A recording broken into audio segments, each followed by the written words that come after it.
हमारी संस्कृति, हमारे संस्कार सदा रहे हमारे साथ। भारत की पुरातन गाथाएं और महान संतों की वाणी। सब्सक्राइब करें तिलक कथाएं। मेरे पति दूसरी शादी के बाद अपनी नई पत्नी के साथ आते ही होंगे। मुझे मानसिक शक्ति दीजिए बाबा कि मैं उन दोनों का स्वागत कर सकूं। बेशक ये रमाकांत की दूसरी शादी है, लेकिन मुझे तेरी आंखों में आंसू नजर नहीं आने चाहिए। सुना तूने? वरना ये आंखें फोड़ दूंगी तेरी। खुश रहो बहन, सुखी रहो। मेरी साईं बाबा से प्रार्थना है कि तुम्हारे हिस्से में आने वाले दुख के सारे कांटे वो मेरी राह में बिछा दे और मेरी बची हुई जिंदगी में जितने भी सुख के फूल हैं वो सब तुम्हारी राह में बिछा दे। पायल की छमछम पति को बता देती है कि उसकी पत्नी उसे मिलने के लिए कितनी बेताब है।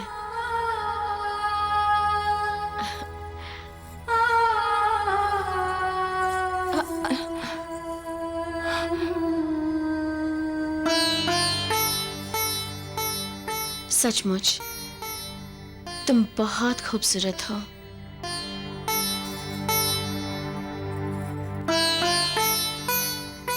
तुम्हें किसी की नजर न लगे बहन।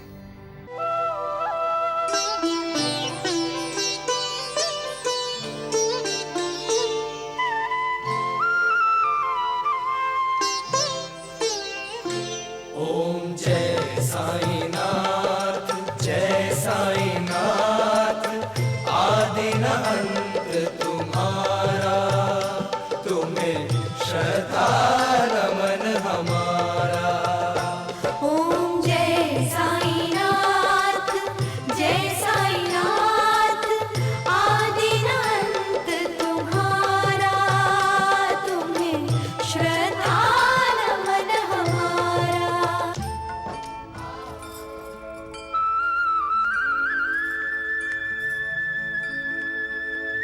साईं बाबा, मेरे पति दूसरी शादी के बाद अपनी नई पत्नी के साथ आते ही होंगे। मुझे मानसिक शक्ति दीजिए बाबा कि मैं उन दोनों का स्वागत कर सकूं।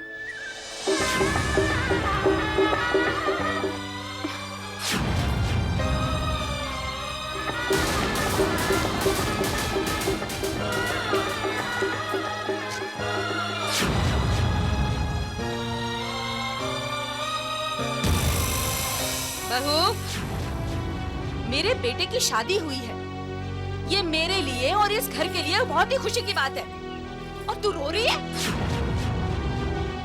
बेशक ये रमाकांत की दूसरी शादी है, लेकिन मुझे तेरी आंखों में आंसू नजर नहीं आने चाहिए। सुना तूने? वरना ये आंखें फोड़ दूंगी तेरी। चल।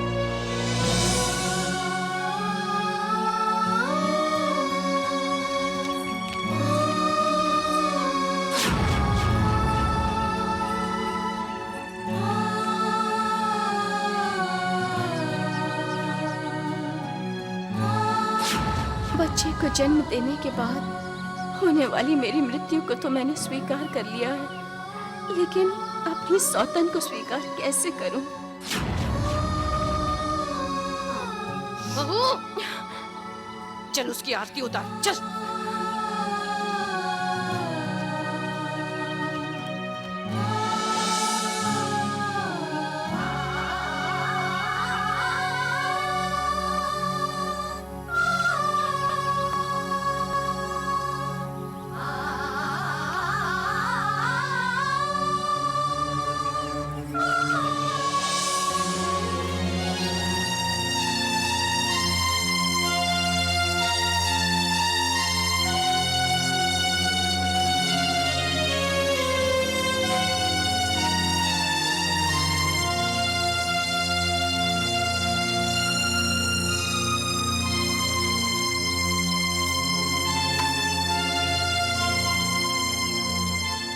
आओ बहन।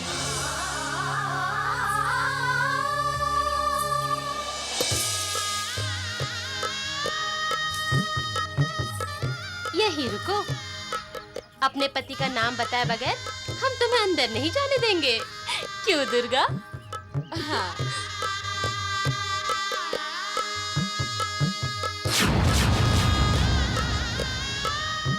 शादी में मैंने वचन दिया है कि मैं सुख दुख में इनका साथ दूंगी। आज आप सभी के सामने ये वादा करती हूँ कि मैं रमाकांत जी का साथ जन्म जन्म तक दूंगी।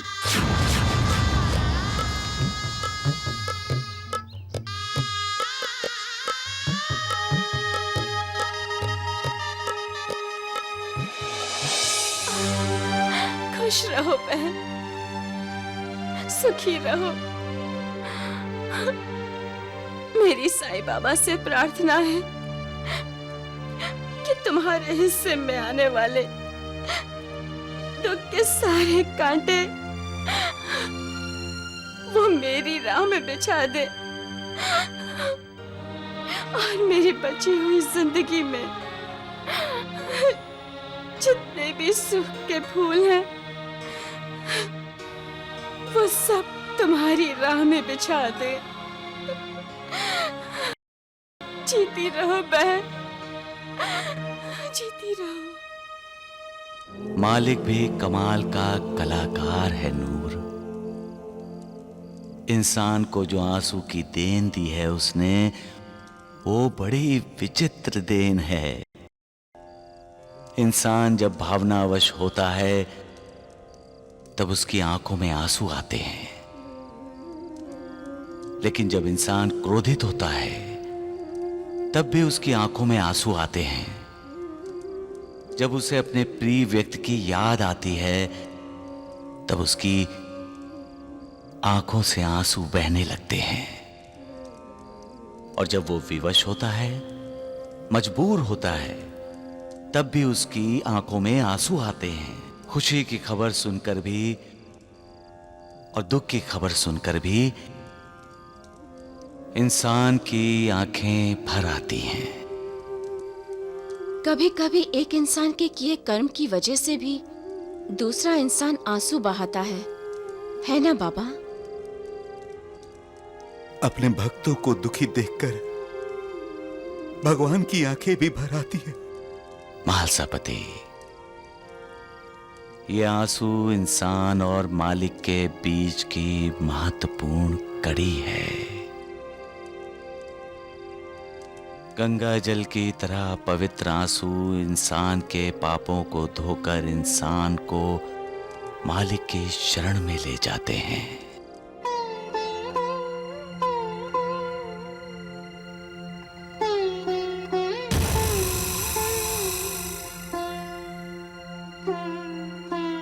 यहाँ क्या कर रही है तू?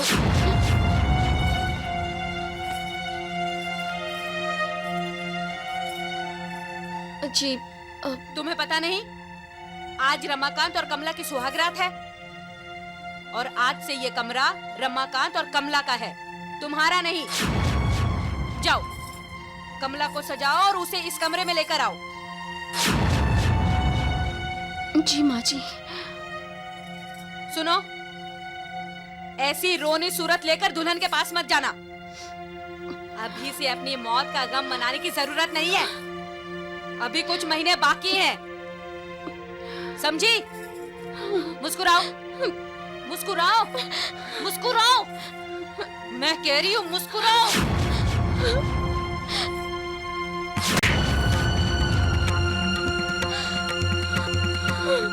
कहा था ना तुमसे कि आंसू मत बहाना। कहा था ना?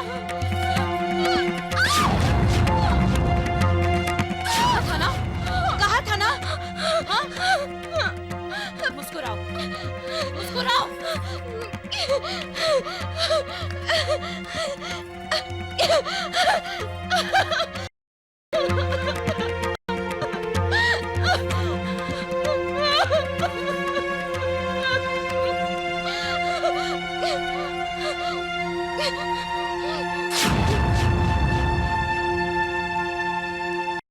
अब जाओ दुल्हन के पास और फिर कभी इस कमरे में मत आना। जाओ।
कर लो मनमानी, देते रहो दूसरों को दुख, उठाते रहो बेबसों की बेबसी का फायदा, उन्हें प्यार देने की जगह नफरत देते रहो।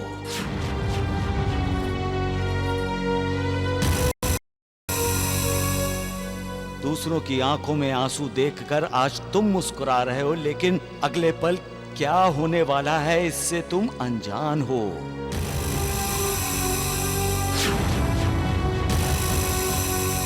तुम्हारी जिंदगी किस मोड़ पर आकर खड़ी हुई है ये तुम नहीं जानते, मालिक जानता है। मालिक, तुम सुखी होने वाले हो या दुखी, रोने वाले हो या हंसने वाले हो, बेबस होने वाले हो या गर्दन ऊंची करके जीने वाले हो, ये सिर्फ मालिक जानता है, तुम नहीं। फिर निर्दयता क्यों? ये जानवरों जैसा व्यवहार क्यों? ये अहंकार क्यों? सुधर जाओ, संभल जाओ, अब भी वक्त है, नहीं तो जहां आज राज किया है वहां गुलामी करनी पड़ेगी तुमको। संभल जाओ। सबका मालिक एक।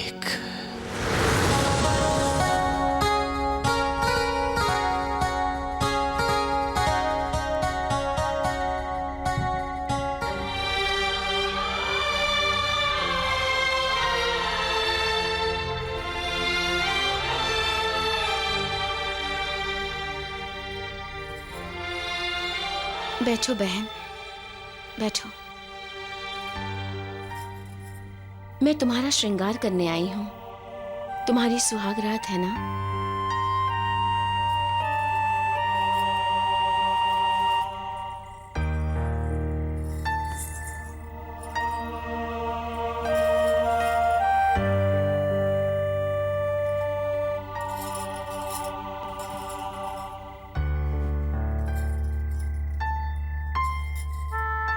इन फूलों की खुशबू की तरह आज की रात तुम दोनों के लिए खुशबू से भर जाए, ताकि इस रात की सुगंध तुम्हारी जिंदगी में हर पल महकती रहे।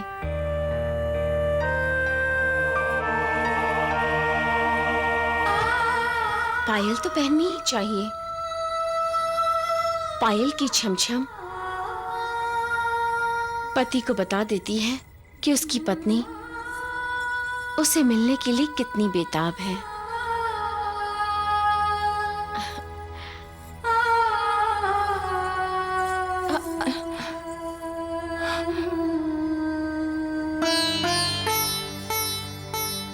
सचमुच तुम बहुत खूबसूरत हो।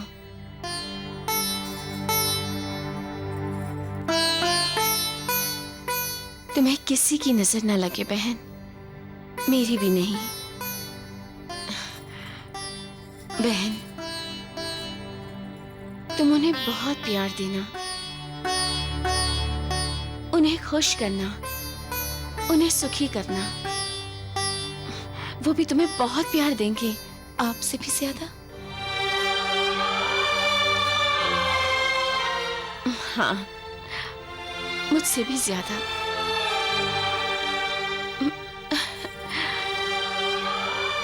मुझसे भी ज्यादा बहन। चलो बहन, मैं तुम्हें उनके कमरे तक ले जाती हूँ। कहते हैं सुहाग रात का एक पल भी गंवाना नए दुल्हा दुल्हन के लिए अपराध है। अरे, इस मैना ने तो बहुत देर कर दी। अभी तक दुल्हन को सजाया कि नहीं? मैं खुद जाकर देखती हूँ। अरे बड़ी बहू, दुल्हन को सजाया नहीं अभी तक? सजा दिया माँ जी। अष्टपुत्र सौभाग्यवती भव। जाओ, ले जाओ। चलो।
महालसापति, इंसान ये क्यों भूल जाता है कि मालिक दयालु है?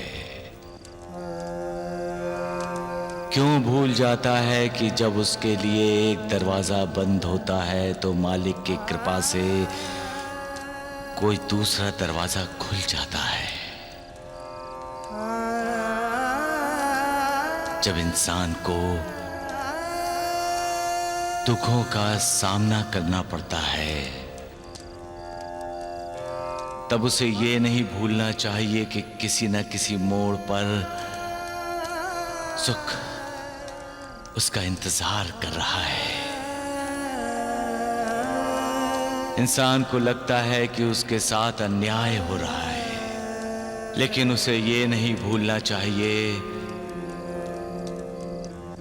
कि मालिक उसे न्याय देगा और उस पर अन्याय करने वाले का न्याय भी वही करेगा। कभी कभी इंसान उदास हो जाता है। उसे ऐसा लगता है कि उसकी जिंदगी में गमों का अंधेरा छा गया है, लेकिन यह अंधेरा तब तक छाया रहता है जब तक मालिक की कृपा का सूर्योदय नहीं होता। मालिक की कृपा हुई तो जिंदगी में खुशियों का सवेरा ही सवेरा होता है। सबका मालिक एक। साईं बाबा ने आपको कौन सी प्रेरणा दी है?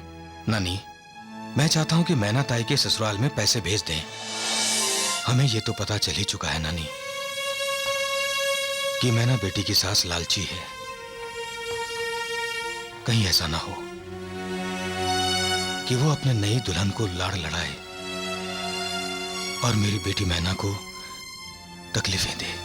मैं तुम्हारे गांव में आने ही वाला था तो नाना साहब बोले मैं तुम्हें 200 रुपए दे दूं।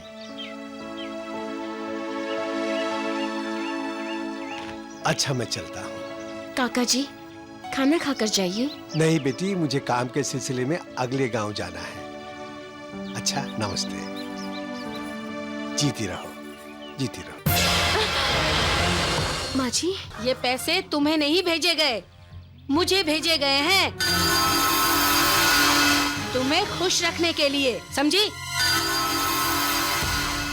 अब ये मूर्ति बनी क्या खड़ी हो? घर का काम काज करो। चूल्हा नहीं जला है सुबह से। जाओ, जाकर चूल्हा जलाओ। माँ को दिल की बीमारी है। वैद्य जी ने कहा है माँ कुछ ही दिनों की मेहमान है। उन्होंने कहा है माँ की हर इच्छा पूरी करोगे तो उनकी तकलीफ कुछ कम हो सकती है।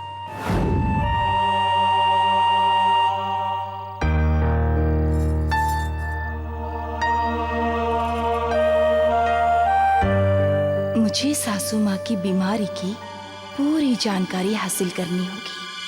ओम साईनाथ, ओम साईराम, ओम साईराम, ओम साईराम, ओम साईनाथ, ओम साईनाथ, ओम साईराम, ओम साईराम, ओम साईराम, ओम साईराम, ओम साईनाथ, ओम साईनाथ, ओम साईनाथ, नानी, ओम साईनाथ, ए नानी,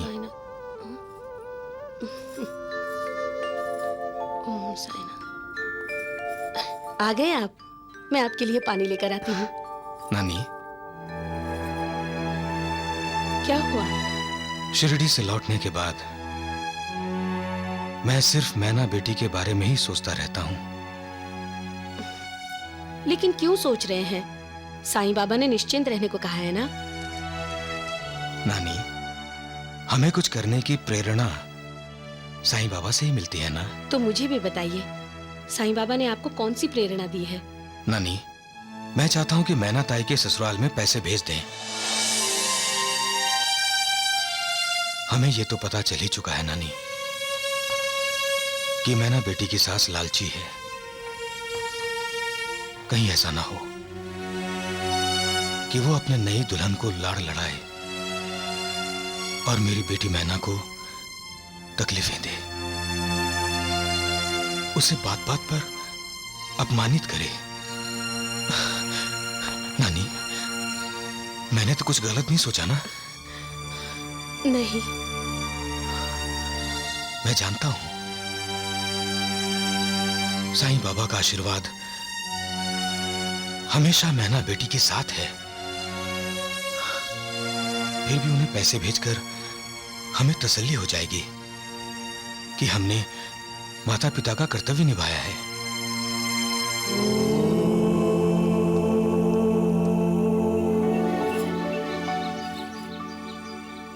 मैं तुम्हारे गांव में आने ही वाला था तो नाना साहब बोले मैं तुम्हें 200 रुपए दे दूं।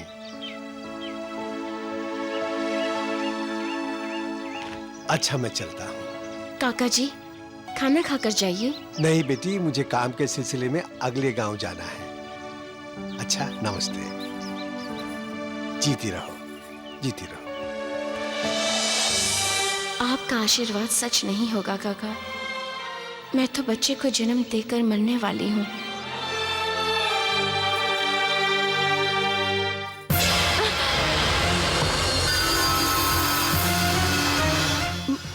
माँ जी,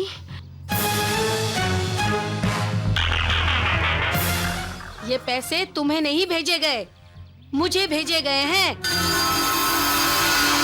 तुम्हें खुश रखने के लिए, समझी? अब ये मूर्ति बनी क्या खड़ी हो? घर का काम काज करो। चूल्हा नहीं जला है सुबह से। जाओ, जाकर चूल्हा जलाओ। हाय राम, मुझे तो बहुत थकान हो रही है।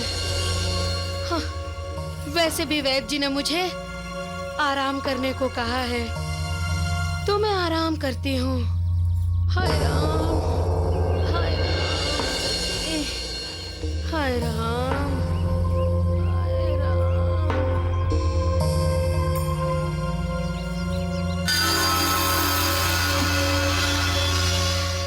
सासू माँ दीदी के पीछे क्यों पड़ी रहती हैं? दीदी तो उनकी किसी बात का भी कभी जवाब नहीं देती, ना कभी ऊंची आवाज में बोलती हैं। और ये बीमारी क्या है सासू माँ को?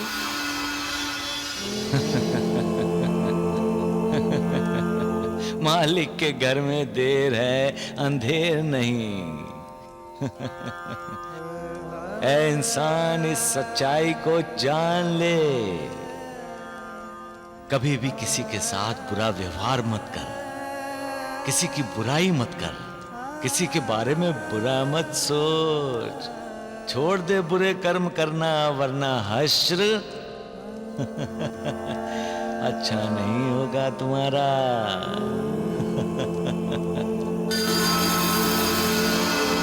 तू नहीं जानता तेरी उल्टी गिनती शुरू हो गई है। तुम्हारे कर्मों का लेखा जोखा मालिक के पास बन गया है। अब तुम्हारा हिसाब होगा। मालिक का एक ही न्याय है, जैसा करेगा वैसा भरेगा। सावधान, सावधान है इंसान, सावधान।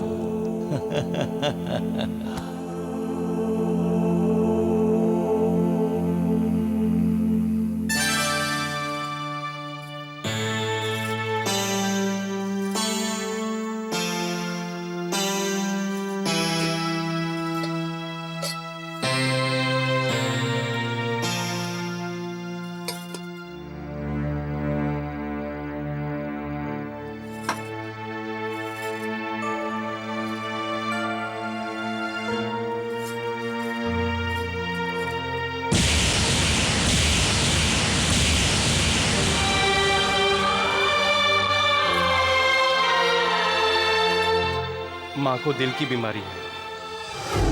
वैद्य जी ने कहा है माँ कुछ ही दिनों की मेहमान है। उन्होंने कहा है माँ की हर इच्छा पूरी करोगे तो उनकी तकलीफ कुछ कम हो सकती है।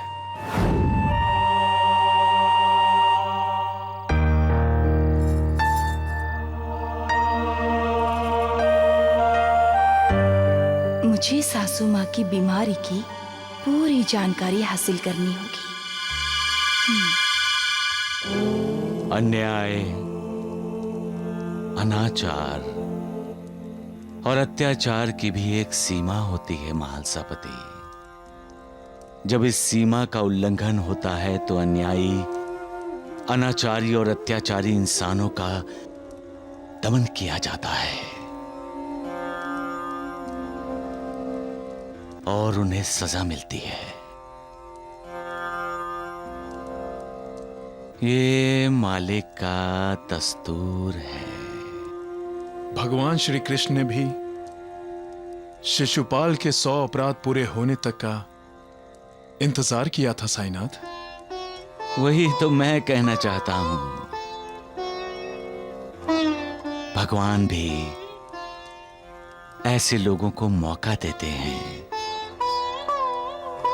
सुधरने का, अपने आप में तब्दीलियां लाने का, ताकि अपने किए पर पछताकर वो मालिक की शरण में जाए। आप नाना साहेब चांडोलकर की बेटी मैना दीदी के बारे में तो नहीं बोल रहे हैं साईनाथ? सबका मालिक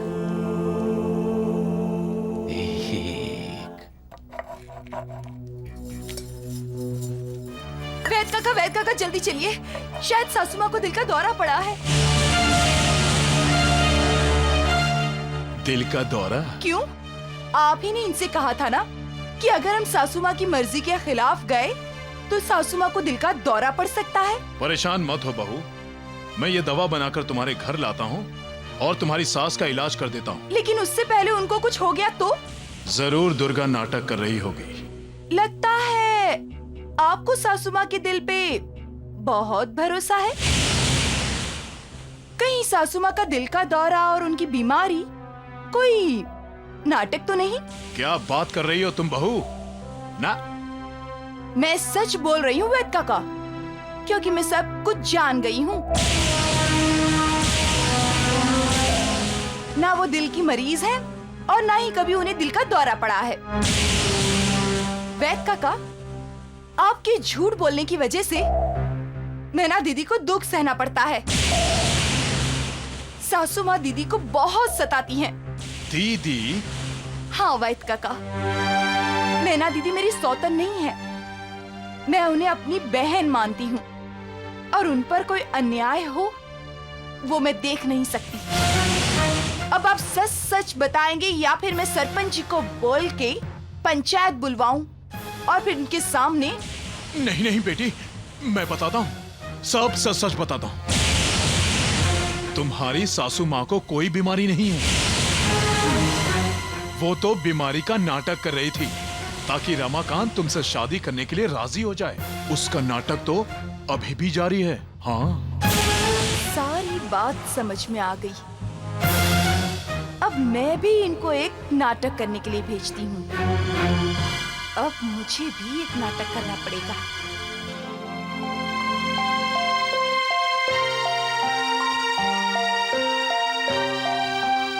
आइए आइए वैद्य जी, देखिए। अच्छा हुआ वैद्य जी आप जल्दी आ गए। देखिए ना, मेरी फूल जैसी बहू को क्या हो गया है।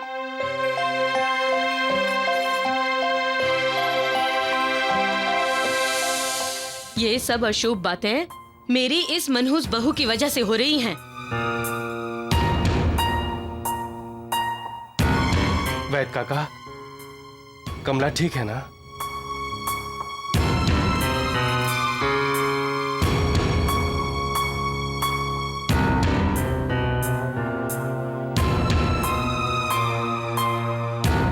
वैद्य जी, आपने रमाकांत की बात का जवाब नहीं दिया। मेरे जवाब देने से क्या दुल्हन का रक्तचाप कम हो जाएगा? रक्तचाप बहुत बढ़ गया है। नब्ज तो इतनी तेज चल रही है कि धक्के मार रही है। रक्तचाप और बढ़ गया तो अब तो दुल्हन को भगवान ही बचाए। हाय राम। वैद्य काका, कोई उपाय, कोई दवा? आराम, सिर्फ आराम। बड़ी बहू, तू समझ गई ना? दवा तो मैंने दिला ही दी है, लेकिन दुल्हन को कोई मानसिक तकलीफ नहीं होनी चाहिए, जरा सा भी नहीं, क्योंकि किसी भी तरह का तनाव दुल्हन के स्वास्थ्य के लिए हानिकारक है। अच्छा, मैं चलता हूं। वैद्य काका, अब कौन सा नाटक करने के लिए कह रही हो मुझे? अब आप आ ही गए हैं तो जरा माँ जी की तरफ भी ध्यान दीजिए। जैसा बताया है वैसा करने में ही आपकी भलाई है वैद्य काका। माँ जी, आप लेट जाइए। लेटिए माँ जी। देखा, कितनी चिंता है छोटी बहू को मेरी। और एक ये है मनहूस कहीं की।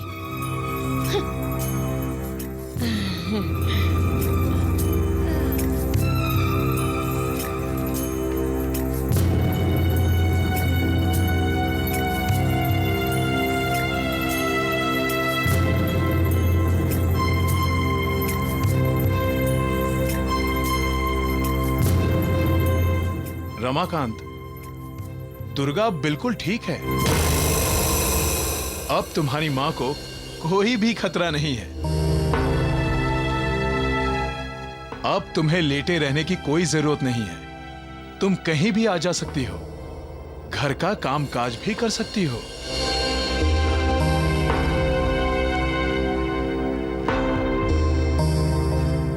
मुझे अब जल्दी से यहां से निकल जाना चाहिए, वरना दुल्हन मुझे कोई और नाटक करने के लिए मजबूर कर देगी। माँ, अब तुम बीमार नहीं हो। तुम्हें खुशी नहीं हुई है जानकर?